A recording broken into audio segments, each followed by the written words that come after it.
से रोक सकते हैं स्वामी जी, आज वो भी देखेंगे। तो बायोकेमिस्ट्री, सेल बायोलॉजी और एनिमल एक्सपेरिमेंट, तीनों के बारे में स्वामी जी आज हम डिस्कस करेंगे।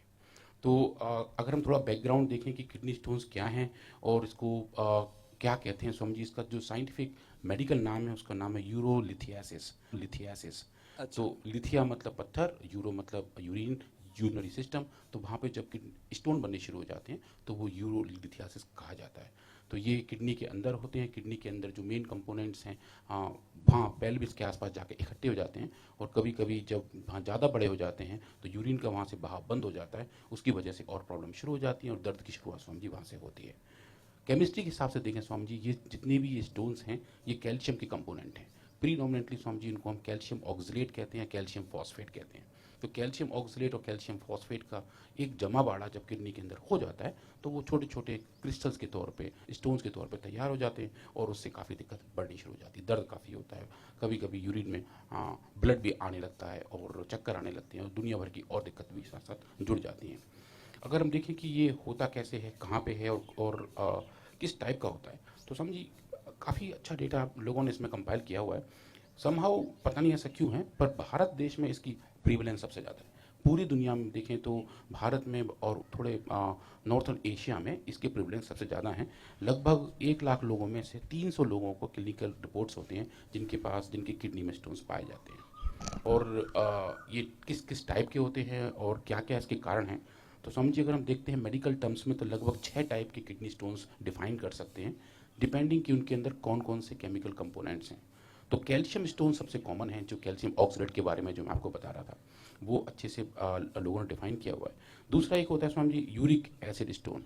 तो जो कभी कभी गाउट डिजीज में यूरिक एसिड का कंसंट्रेशन बहुत बढ़ जाता है तो वो भी अच्छा। जाके किडनी के अंदर जमा हो जाता है और उसको भी स्टोन बनने शुरू हो जाते हैं। तो गाउट के लोगों को ऐसी दिक्कत काफ़ी रहती है। एक होता है स्वामी जी जैंथीन स्टोन, एक होता है सिलिका स्टोन, सिस्टीन स्टोन और स्टूबाइट स्टोन। ये सब स्टोन्स अलग अलग टाइप के हैं, देखने में लगभग सेम से लगते हैं और पैथोफिजियोलॉजी भी लगभग एक सी होती है, पर सिचुएशन वाइज जो उनका बनने का कारण है वो सबका थोड़ा थोड़ा अलग होता है स्वामी जी। तो फिर अगर हम ये देखते हैं कि इसके मेन सिम्टम्स सबके क्या बराबर ही हैं, और दर्द होता है, बुखार आता है, उल्टियाँ आनी शुरू हो जाती हैं, यूरिन में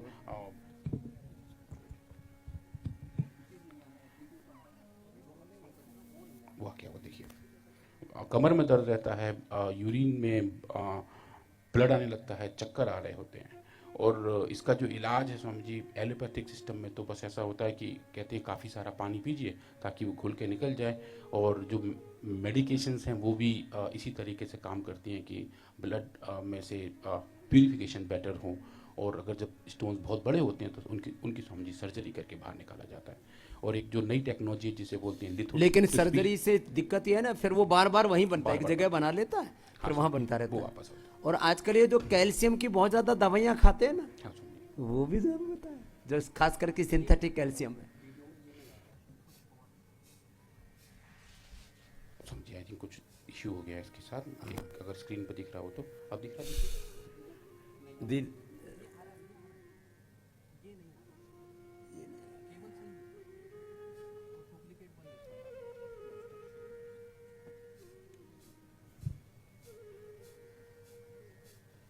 स्वामी जी बस आई थिंक ये भी हो जाएगा।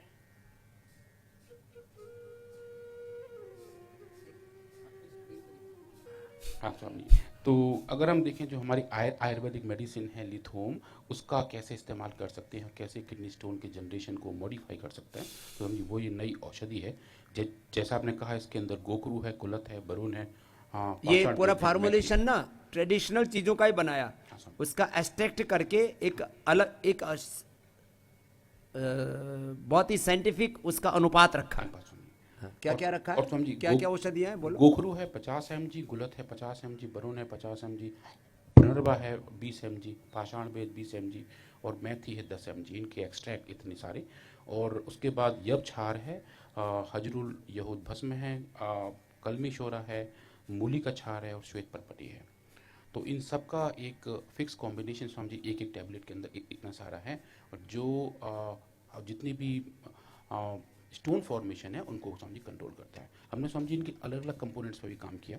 हमने ये देखा श्वेत पर्पटी और कलमी शोरा के साथ कितना इफेक्ट आता है।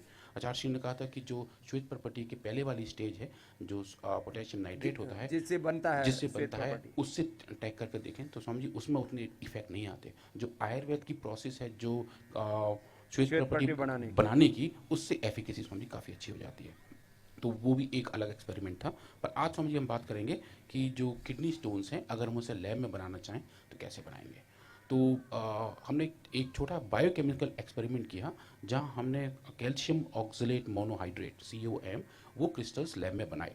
और वो बेसिक केमिस्ट्री वाला काम था जहां हमने कैल्शियम क्लोराइड और अलग अलग डाइल्यूशंस पकड़ के उसके हमने उनको पेरिस्ट्रेट किया ताकि क्रिस्टल्स बनने शुरू हो जाएं। तो जो आप स्क्रीन पर देख रहे हैं स्वामी जी वो एक छोटा सा स्कीमेटिक है, और राइट हैंड साइड में, बिल्कुल राइट हैंड साइड में जो बॉक्स है वो छोटे छोटे डॉट्स दिखा रहा है जो स्वामी जी क्रिस्टल्स को दिखा रहा है कि कैल्शियम ऑक्सलेट की क्रिस्टल्स हमने बायोकेमिकली लैब में बना लिए। लगभग इसको बनने में 3-4 दिन लगते हैं, पर स्वामी जी ये बन के लगभग तैयार हो जाता है। बड़े सुंदर सुंदर लग रहे हैं। हाँ स्वामी जी सुंदर लग रहा है। अभी स्वामी जी अगले स्टेज में और अच्छे दिखेंगे। उसके बाद स्वामी जी हमने इनको पहले डिजीज को इंड्यूस करना वो बड़ा टारगेट होता है। हाँ स्वामी जी। बाकी बीमारियां तो पैदा करने के लिए कुछ तो बीमारियां ही मिल जाती है, पैसे में खरीद लेते हैं बीमारियों को, जो बीमारी से ग्रसित सेल्स मिल जाते हैं। लेकिन ये स्टोन को और वो भी अलग अलग चीज़ों से उसको फॉर्मेट करना, क्योंकि जानवर के अंदर उसको जनरेट करना मुश्किल था, तो लैब में जनरेट किया उसको। हाँ स्वामी जी, बाद में जानवर भी किए, अभी वो भी देखेंगे। अच्छा। पर जो हमने जो लैब में जनरेट किया स्वामी जी वो आप जो आप देख रहे हैं स्क्रीन पे कि जो लेफ्ट हैंड साइड वाले हैं वो नॉर्मल क्रिस्टल्स हैं जो बड़े बड़े हैं। जब इन क्रिस्टल फॉर्मेशन के दौरान हमने जब लिथोम को वहाँ रखा, जब बना रहे थे उसी दौरान, तो अच्छा। उस वक्त स्वामी जी लिथोम के अलग अलग डोजेस पे क्रिस्टल्स का साइज कम होना शुरू हो गया, जो बायोकेमिकली दिखा रहा था। और ये समझिए एक पहली फाइंडिंग थी जहां हम बायोकेमिस्ट्री बिल्कुल सेल के बाहर ये कुछ दिखा रहे हैं कि जैसे ही ये क्रिस्टल्स बन रहे हैं वो लिथोम के प्रेजेंस में उनका टोटल साइज, उनका टोटल एरिया डोज डिपेंडेंट तरीके से कम हो रहा था। जो आप समझिए यहाँ देख रहे हैं जो सबसे लास्ट में नीचे है, यहाँ काफ़ी सारे आपको डॉट्स दिखाई दे रहे हैं, पर सबका साइज स्वामी जी बहुत कम था। और जब हमने इनको एक एक क्रिस्टल का साइज नापा तो हमने देखा स्वामी जी कि वो डोज डिपेंडेंट तरीके से कम हुआ था। जो राइट हैंड साइड में ग्राफ दिखाई दे रहा है वो ये दिखा रहा है कि जो पहले सरफेस एरिया था एक का लगभग 65 माइक्रोमीटर स्क्वायर, वो लिथोम के ट्रीटमेंट से हाईएस्ट डोज पर जाकर स्वामी जी 3 माइक्रोमीटर स्क्वायर 65 से 3 पर आ गया। 3 आ गया स्वामी जी। ये बड़ी काम। ये समझिए बड़ी बात थी। फिर समझिए हम बड़ा एक्साइट हो गए कि ये तो हम देख रहे हैं कि सिर्फ माइक्रोस्कोप में, क्यों ना हम इन क्रिस्टल्स को और डीप में जाके स्टडी करें। तो उसके लिए समझिए हम लोगों ने किया स्कैनिंग इलेक्ट्रॉन माइक्रोस्कोपी, जहां हम और डीप में जाकर देख पाते हैं। उसमें स्वामी जी बहुत सुंदर दिखते हैं। आप जो देखेंगे स्टेज पे, इसकी स्क्रीन पे, ये स्वामी जी बहुत सुंदर सुंदर दिख रहे हैं आपको। ये आप एक एक क्रिस्टल्स को बड़ा जूम हाँ, करके बड़े देख पा रहे हैं, जोर जोर का दिख जोर रहे से हैं। दिख रहे हैं स्वामी जी। ये जूम करके दिखाते जा रहे हैं। ये हम लगभग 50 माइक्रोमीटर के जूम पे हैं, जो सबसे राइट हैंड साइड वाला है। इसमें आप देखेंगे सबसे बड़ा जो साइज़ है वो काफ़ी ह्यूज है। पर जैसे जैसे स्वामी जी हमने इनको लिथोम से ट्रीट किया, इनका स्वामी जी साइज़ छोटा छोटा होता शुरू अब हो तो गया। दिखने में नहीं आ रहा। सबसे लास्ट में देखना स्वामी जी बिल्कुल छोटा हो गया। अब इसमें सबसे खास बात एक और है स्वामी जी कि ये जो क्रिस्टल बनते हैं वो स्वामी जी बहुत टेढ़े मेढ़े बनते हैं, बहुत बेढंगे बनते हैं। किसी का साइज लंबा है, किसी का नुकीले होते हैं, तभी तो नुकीले, दर्द करते हैं। फिर तभी वो। दर्द करते हैं। गोल मटोल हो तो अपना फिसलते रहे, निकल भी जाए। Exactly same thing. टेढ़े मेढ़े होंगे तभी फंसे रहेंगे, गोल मटोल होंगे एक ही जैसे साइज के होंगे तो निकल जाएंगे। तो स्वामी जी लिथोम ने उन टेढ़े मेढ़े को गोल मटोल कर दिया, ए, और वो आप जो करें एग्जैक्टली वही हुआ। तो स्वामी जी वो बिल्कुल गोल गोल हो गए। आप जो स्क्रीन पर देख रहे हैं उनके किनारे गोल गोल चिकने होंगे, हुए, लुढ़क के निकल जाएंगे। लुढ़क गए स्वामी जी। तो उनका साइज छोटा हो गया, और उनका जो एक होता है पैरामीटर, इसको बोलते हैं स्वामी जी फेरेट डायमीटर, मतलब कोई भी एक बेढंगी चीज का सबसे बड़ा साइज क्या है, वो जो तो साइज ये जोरदार काम है। योग और आयुर्वेद हर चीज को साइज में ले आता है, बेढंगों को ढंग में ले आता है, आदमी को भी और स्टोन को भी। स्टोन्स को भी। तो वो जो जितने बेढंगे स्टोन थे वो लिथोम के इस्तेमाल से डोज डिपेंडेंट तरीके से बिल्कुल सिमेट्रिकल हो गए, स्फेरिकल हो गए, और साइज में छोटे हो गए। तो ऐसा करने से स्वामी जी उनका जो फ्लो रेट है वो थोड़ा बेटर हो जाता है। तो ये हमने देखा, और ये स्वामी जी बड़ा अच्छी फाइंडिंग थी। इसको फिर हमने क्वांटिफाई किया, एक एक क्रिस्टल को पकड़ के स्वामी जी उसका डायमीटर नापा, और देखा कि जो उनका फेरेट डायमीटर था वो लगभग गया था 100 यूनिट के आसपास।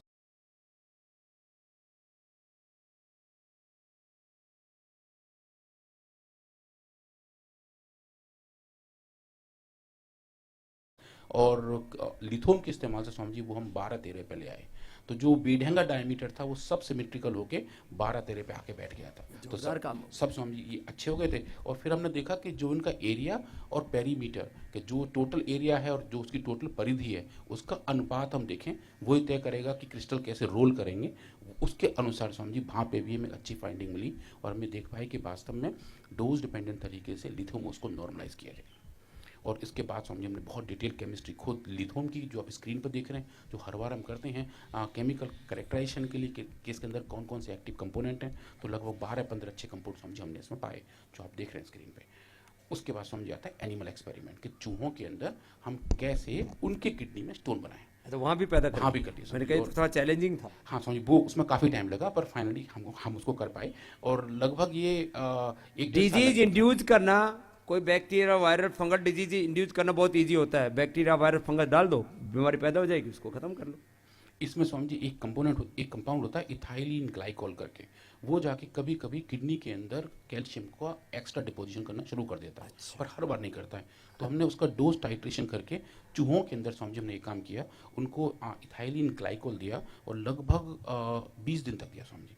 और 20 दिन के बाद उनकी किडनी में हमें कुछ केसेस में स्टोन्स दिखने शुरू हो गए जो हम आराम से देख पा रहे थे और लगभग हर एक एनिमल में ऐसे बनने शुरू हो गए थे। तो हमारे हाथ में समझिए वो एक डिजीज मॉडल तैयार हो गया था। उनको फिर हमने समझिए दिया लिथोम, 3 डोजेस दिए अलग अलग और कुल मिला के जो लिथोम की डोजिंग थी समझिए वो 2 हफ्ते की थी सिर्फ। अच्छा। हाँ तो 1-2 हफ्ते तक डिजीज पैदा की और 2 हफ्ते में हमने उनको खिलाया लिथोम और ये देखा कि उनकी वजह से क्या क्या फाइंडिंग हमारे पास आ रहे हैं। और सबसे इजी फाइंडिंग समझिए जो मिलता है वो मिलता है यूरिन में। तो हमने इन सब चूहों के यूरिन इकट्ठा किया और अलग अलग का किया समझिए। और उसके बाद चूहों का पेशाब कैसे इकट्ठा करते हो? एक मेटाबॉलिक केज होता है स्वामी जी जैसे मैंने कहा उनका मुतवाना बड़ा मुश्किल होता है ना। हाँ स्वामी जी वो अपनी इच्छा से मुँहते तो ठीक है। स्वामी जी उनका एक मेटाबॉलिक केज होता है जिसके अंदर एक चूहा रखा जाता है। तो वो रात भर में जितना भी टॉयलेट करते हैं उनको यूरिन अलग और फीसेस अलग अलग अलग कुछ उनके वो थैली लगा देते हैं। नहीं स्वामी जी वो केज में रखे रहते हैं, उसके नीचे फिल्टर लगे होते हैं। अच्छा। हाँ तो फिर वो अलग थैली में तो स्वामी थोड़ा दिक्कत हो जाएगी पर वो केज में होता है तो केज में उसको इकट्ठा कर लेते हैं। तो वो जो यूरिन है उसका स्वामी जी फिर हमने स्लाइड्स बनाई और माइक्रोस्कोप में देखा। तो जो आप स्क्रीन पर देख रहे हैं स्वामी जी, जो दूसरा वाला बॉक्स है जहाँ एक लाल रंग का बॉक्स बनाया हुआ है, ये स्वामी जी क्रिस्टल्स हैं कैल्शियम ऑक्सलेट के जो चूहों के यूरिन में निकल रहे थे। वो ये बता रहे थे कि किडनी के अंदर अब स्टोन्स बनने शुरू हो गए जो कि ह्यूमन केस में ही पाया जाता है। जो ह्यूमन यूरिन टेस्ट है उसमें भी लोग देखते हैं कास्ट कितने हैं और कितने क्रिस्टल्स हैं। वैसा समझिए चूहों में भी दिख गया था और ये हमें फिर पता लग गया कि वास्तव में अब हमारे पास एक डिजीज मॉडल तैयार है। फिर स्वामी जी हमने देखा इनको कि लिथोम के जो ट्रीटेड एनिमल्स थे उसमें कितने हैं। तो समझिए सबसे नीचे आप जो देख रहे हैं राइट हैंड साइड पर येलो बॉक्स जो है उसमें समझिए एक क्रिस्टल नहीं दिख रहा। उसमें क्रिस्टल का कंसंट्रेशन बिल्कुल कम हो गया था नॉर्मल एनिमल जैसा। हो गया ये बड़ा काम हो गया समझिए। तो ये दिख गया कि वास्तव में ये इसको कंट्रोल कर रहा है। जो यूरिन के थ्रू है जो बाहर आ रहे थे क्रिस्टल्स वो सब रुक गए थे। अब फिर उसके बाद ये था कि अगर हम इसको केमिकली नाप पाएँ तो समझिए फिर हमने वो यूरिन सैंपल दोबारा लिए, उनके अंदर यूरिन ऑक्सलेट का लेवल केमिस्ट्री से नापा, यूरिन सिट्रेट का लेवल नापा। तो समझिए इनका एक आपस में अनुपात रहता है। जब किडनी के अंदर स्टोन ज़्यादा होते हैं तो ऑक्सलेट का लेवल बढ़ जाता है और सिट्रेट का लेवल कम हो जाता है। तो ये जो बैलेंस है वो जब खराब हो जाता है तब स्टोन की पहली